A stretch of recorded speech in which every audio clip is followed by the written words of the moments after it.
എന്താണ് actually varicose vein എന്ന് പറയുന്നത്? ഒരുപാട് സർജറി ചെയ്തിട്ടും വീണ്ടും വീണ്ടും വെരിക്കോസ് വെയിൻ വരുന്നത് എന്തുകൊണ്ടാണ്? ഈ വെരിക്കോസ് വെയിൻ സർജറി ഇല്ലാതെ എങ്ങനെ നമുക്ക് തുടക്കത്തിൽ തന്നെ മാനേജ് ചെയ്ത് കൊണ്ടുപോകാന്നുള്ളതാണ്. തുടർച്ചയായിട്ട് കോൺസ്റ്റിപ്പേഷൻ അല്ലെങ്കിൽ മലബന്ധം ഉണ്ടെന്നുണ്ടെങ്കിൽ അത് ശ്രദ്ധിക്കേണ്ടതാണ്. കാലിലെ രക്തധമനികളുടെ വാൾവ് കറക്റ്റ് ചെയ്താൽ പോലും നിങ്ങളുടെ ജീവിതശൈലിയിലുള്ള കാര്യങ്ങൾ അതുപോലെ തുടർന്നാൽ വീണ്ടും ഈ ബുദ്ധിമുട്ട് വരാൻ കാരണമാവുന്നുണ്ട്. ചിലർക്ക് പ്രത്യേകിച്ച് സ്ത്രീകളിൽ രാത്രി ആകുമ്പോഴേക്കും കാലിൽ ഭയങ്കര ഹെവിനെസ്, വേദന, ചില കേസിലാണെന്നുണ്ടെങ്കിൽ ഒരു ബേണിങ് സെൻസേഷൻ, നല്ല പുകച്ചിൽ തോന്നുക, കാലിൻ്റെ കണങ്കാല് ഭാഗത്ത് നല്ല രീതിയിൽ നീര് വരുന്ന ബുദ്ധിമുട്ട്, പ്രത്യേകിച്ച് ഒരുപാട് നേരം നിന്ന് ജോലി ചെയ്യുന്നവരിൽ ഇങ്ങനെയുള്ള ബുദ്ധിമുട്ടുകൾ കാണാം. ഇത് എന്തുകൊണ്ടാണ് ഇങ്ങനെ വരുന്നത്? ഇത് പലപ്പോഴും വെരിക്കോസ് വെയിനിൻ്റെ തുടക്കത്തിലുള്ള ലക്ഷണങ്ങളാണ്.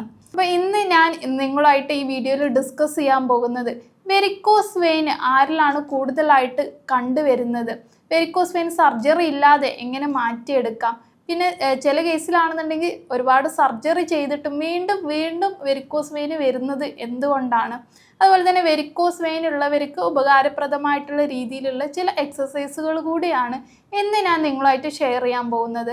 ഞാൻ doctor Fathima Tashmina from doctor Hiba Sarovia clinic, Perinthalmanna.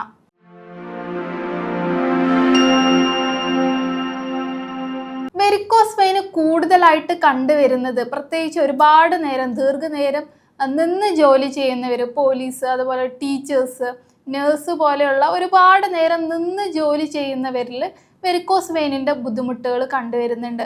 അതുപോലെ തന്നെ ഓവർ വെയിറ്റ് ഉള്ളവരിൽ, സ്ത്രീകളിൽ, ഗർഭിണികളിൽ, ഇത്തരം ആളുകളിലാണ് വെരിക്കോസ് വെയിൻ കൂടുതലായിട്ട് കണ്ടുവരുന്നത്.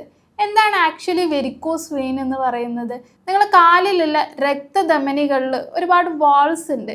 ഇത് കാലിൽ നിന്ന് തിരിച്ച് ഹാർട്ടിലോട്ട് ബ്ലഡ് പമ്പ് ചെയ്യാൻ വേണ്ടിയിട്ടാണ് ഹെൽപ്പ് ചെയ്യുന്നത്.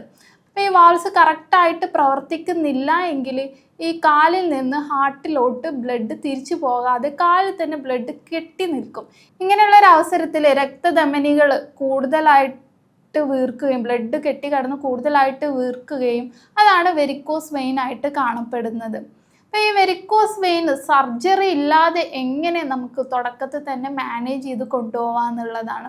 ഒന്നാമതായിട്ട് നിങ്ങൾ നല്ല ഓവർ വെയിറ്റ് ആയിട്ടുള്ള ഒരാളാണ്, ഒബീസ് ആയിട്ടുള്ള ഒരാളാണെന്നുണ്ടെങ്കിൽ തീർച്ചയായിട്ടും നിങ്ങൾ ക്രമേണ നിങ്ങൾ വെയിറ്റ് കുറക്കാനായിട്ട് ശ്രദ്ധിക്കുക. രണ്ടാമതായിട്ട് പറയുന്നത്, നിങ്ങൾ ഒരുപാട് നേരം നിന്ന് ജോലി ചെയ്യുന്നവരാണെന്നുണ്ടെങ്കിൽ, ഇപ്പോൾ തീർച്ചയായിട്ടും വീട്ടമ്മമാരാണെന്നുണ്ടെങ്കിൽ ഒരുപാട് നേരം നിന്ന് ജോലി ചെയ്യുന്നവരാണെന്നുണ്ടെങ്കിൽ മണിക്കൂറിൽ ഒരു പ്രാവശ്യമെങ്കിലും ഇരുന്ന് നിങ്ങൾ കാല് ഉയർത്തി വെച്ച് നിങ്ങൾ ഇരുന്ന് കുറച്ച് നേരം റെസ്റ്റ് എടുക്കുക.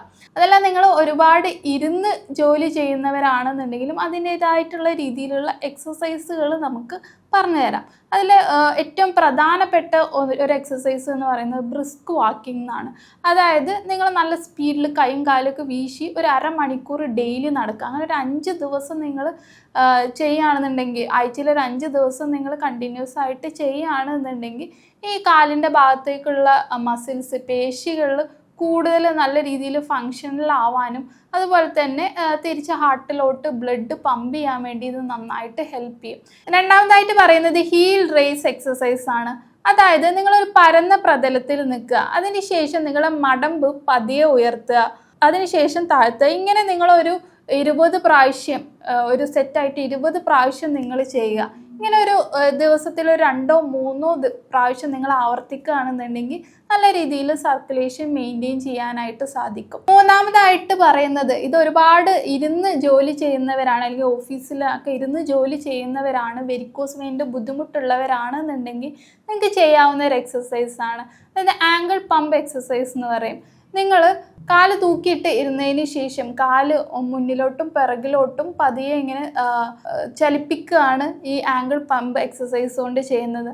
അതാകുമ്പോൾ മസിൽസിൽ ചെറിയ മൂവ്മെൻറ്റ്സ് കാരണം ഇതുപോലെ തന്നെ സർക്കുലേഷൻ കറക്റ്റായിട്ട് മെയിൻറ്റെയിൻ ചെയ്യാനായിട്ട് സാധിക്കും.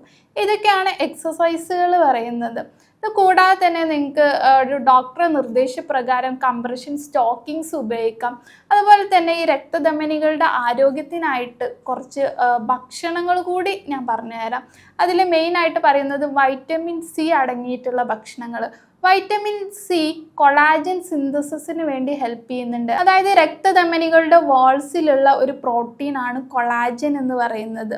ഇപ്പോൾ ഈ വെരിക്കോസ് വെയിന് കാരണം ഇതിൻ്റെ എലാസ്റ്റിസിറ്റി, രക്തധമനികളുടെ എലാസ്റ്റിസിറ്റി നഷ്ടപ്പെടും. അപ്പോൾ ആ ഒരു അവസരത്തിൽ വൈറ്റമിൻ സി അടങ്ങിയിട്ടുള്ള ഭക്ഷണങ്ങൾ കൂടുതലായിട്ടുള്ള കൊളാജൻ സിന്തസിസിന് വേണ്ടി ഹെൽപ്പ് ചെയ്യും. അതായത് വൈറ്റമിൻ സി അടങ്ങിയിട്ടുള്ള നാരങ്ങ, നെല്ലിക്ക, ഓറഞ്ച് പോലെയുള്ള ഭക്ഷണങ്ങൾ. അതുപോലെ തന്നെ ഫ്ലാവിനോയിഡ്സ് അടങ്ങിയിട്ടുള്ള ഭക്ഷണങ്ങൾ, ബെറീസ്, മുന്തിരി, ആപ്പിൾ, ഇതുപോലെയുള്ള ഭക്ഷണങ്ങൾ ഈ രക്തക്കൊഴലിൻ്റെ ആരോഗ്യം മെച്ചപ്പെടുത്താനും അതുപോലെ തന്നെ ഇൻഫ്ലമേഷൻ കുറക്കാൻ വേണ്ടിയിട്ടും സഹായിക്കുന്നുണ്ട്. പിന്നെ നിങ്ങൾ ശ്രദ്ധിക്കേണ്ടത്, ഈ വെരിക്കോസ് വെയിൻ ഉള്ളവർക്ക് കണ്ടിന്യൂസ് ആയിട്ട് തുടർച്ചയായിട്ട് കോൺസ്റ്റിപ്പേഷൻ അല്ലെങ്കിൽ മലബന്ധം ഉണ്ടെന്നുണ്ടെങ്കിൽ അത് ശ്രദ്ധിക്കേണ്ടതാണ്. കാരണം തുടർച്ചയായിട്ടുള്ള മലബന്ധം കാരണമായിരിക്കാം ചിലപ്പോൾ വെരിക്കോസ് വെയിൻ ഉണ്ടാവുന്നത്. തുടർച്ചയായിട്ടുള്ള മലബന്ധം കാരണം കൂടുതലായിട്ട് പ്രഷർ വയറിൻ്റെ ഭാഗത്തോട്ട് കൊടുക്കുകയാണെന്നുണ്ടെങ്കിൽ അതേ പ്രഷർ തന്നെ കാലിൻ്റെ ഭാഗത്തോട്ടും കാലിൻ്റെ രക്തധമനികളിലും ഭയങ്കര പ്രഷർ വരാൻ ചാൻസ് ഉണ്ട്. ഇത് വെരിക്കോസ് വെയിന് കാരണമാകുന്നുണ്ട്. അപ്പോൾ ഈ മലബന്ധത്തിന് എന്താണ് കാരണം, അതിൻ്റെ യഥാർത്ഥ കാരണം എന്താണെന്ന് ഐഡൻറ്റിഫൈ ചെയ്ത് അത് ട്രീറ്റ് ചെയ്യലും വളരെ അത്യാവശ്യമാണ്. അതുപോലെ തന്നെ ഫൈബർ റിച്ച് ആയിട്ടുള്ള നാരടങ്ങിയിട്ടുള്ള ഭക്ഷണങ്ങൾ, ഫ്രൂട്ട്സ്, വെജിറ്റബിൾസ്, ഹോൾ ഗ്രെയിൻസിലൊക്കെ നല്ല രീതിയിൽ ഫൈബർ അടങ്ങിയിട്ടുള്ള ഭക്ഷണങ്ങളാണ്. അപ്പോൾ അത്തരം ഭക്ഷണങ്ങൾ ഈ കോൺസ്റ്റിപ്പേഷൻ ഉള്ളവർ അവർ ഉൾപ്പെടുത്തുക. അതുപോലെ തന്നെ ദിവസം ഒരു 3 ലിറ്റർ വെള്ളം കുടിക്കാനും കൂടി ശ്രദ്ധിക്കുക. പിന്നെ ചില കേസിൽ സർജറി ചെയ്തിട്ടും വീണ്ടും വീണ്ടും ഈ പ്രശ്നങ്ങൾ എന്തുകൊണ്ടാണ് വരുന്നത് എന്നുള്ളതാണ്.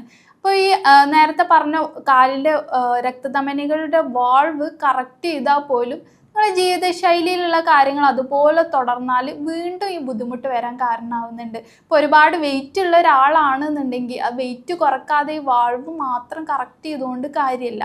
അപ്പോൾ വെയിറ്റ് ക്രമേണ നിങ്ങൾ കുറയ്ക്കേണ്ടതുണ്ട്. ജനിതകമായിട്ടുള്ള കാരണങ്ങൾ കൊണ്ട് ചിലപ്പോൾ വീണ്ടും വരാം. അതുപോലെ തന്നെ നിങ്ങൾ ഒരുപാട് നിന്നിട്ടുള്ള ജോലികൾ വീണ്ടും തുടർന്നാൽ, നിങ്ങൾ ജോലി ആവശ്യാർത്ഥം വീണ്ടും ദീർഘനേരമായിട്ട് നിങ്ങൾ നിൽക്കുകയാണെന്നുണ്ടെങ്കിൽ ഇതിനുള്ള ടെൻഡൻസി അല്ലെങ്കിൽ വെരിക്കോസ് വെയിൻ വീണ്ടും വരാനുള്ള ചാൻസ് ഉണ്ട്. പിന്നെ വെരിക്കോസ് വെയിൻ എപ്പോഴാണ് വെരിക്കോസ് അൾസർ പോലെയുള്ള കോംപ്ലിക്കേഷനിലോട്ട് മാറുന്നത് എന്നുള്ളതാണ്. നിങ്ങൾ ഷുഗർ കൂടെയുള്ള ഒരാളാണെന്നുണ്ടെങ്കിൽ ആ ഷുഗർ കൺട്രോൾ ചെയ്യുക. അതുപോലെ വെരിക്കോസ് വെയിൻ തുടക്കത്തിൽ തന്നെ ട്രീറ്റ് ചെയ്യുക. ഇപ്പോൾ ഈ ഷുഗർ ഉള്ള ഒരാളാണെന്നുണ്ടെങ്കിൽ നിങ്ങൾക്ക് ചെറിയൊരു ഇഞ്ചുറീസ് വന്നാൽ വെരിക്കോസ് അൾസറിന് കാരണമാവുകയും പെട്ടെന്ന് ഈ ഒരു അൾസർ ഭേദമാവാതെ ഇങ്ങനെ തുടർച്ചയായിട്ടുള്ള ബുദ്ധിമുട്ടുകൾ വന്നുകൊണ്ടിരിക്കും. അപ്പം നിങ്ങൾ ഷുഗർ കൺട്രോൾ ചെയ്യുക, പെട്ടെന്ന് മുറിവാകുന്ന തരത്തിലുള്ള കാര്യങ്ങൾ ഒഴിവാക്കുക.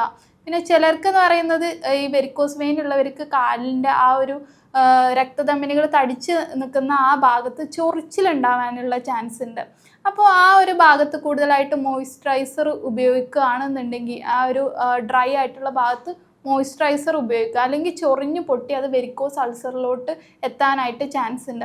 അപ്പോൾ ഇത്തരം കാര്യങ്ങൾ ശ്രദ്ധിക്കുക. പിന്നെ പൊതുവായിട്ട് എല്ലാവരും ചോദിക്കുന്ന ഒരു ക്വസ്റ്റ്യനാണ്, ഈ വെരിക്കോസ് വെയിൻ കാരണമായിട്ട് ഹാർട്ടിന് എന്തെങ്കിലും ബുദ്ധിമുട്ട് വരുമോ, ഹാർട്ട് അറ്റാക്ക് വരുമോ എന്നുള്ളത്.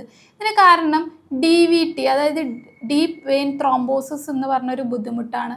അതായത് ഡീപ്പായിട്ടുള്ള വെയിൻസിനാണ് എഫക്റ്റ് ചെയ്യുന്നതെന്നുണ്ടെങ്കിൽ പെട്ടെന്ന് നല്ല രീതിയിലുള്ള വേദനകളോ അല്ലെങ്കിൽ കാല് നല്ല രീതിയിൽ ചുവന്ന നിറത്തിൽ വരിക, നമ്മൾ തൊട്ട് നോക്കുമ്പോൾ ചൂട് അനുഭവപ്പെടുകയാണെന്നുണ്ടെങ്കിൽ ഈ പൂൾ ചെയ്ത് കിടക്കുന്ന ബ്ലഡ് കട്ടയായിട്ട് പതിയെ അത് ഈ ബ്ലഡ് വെസൽസിലൂടെ ലങ്സിലോട്ട് എത്തി പൾമണറി എംബോളിസത്തിന് ചാൻസ് ഉണ്ട്.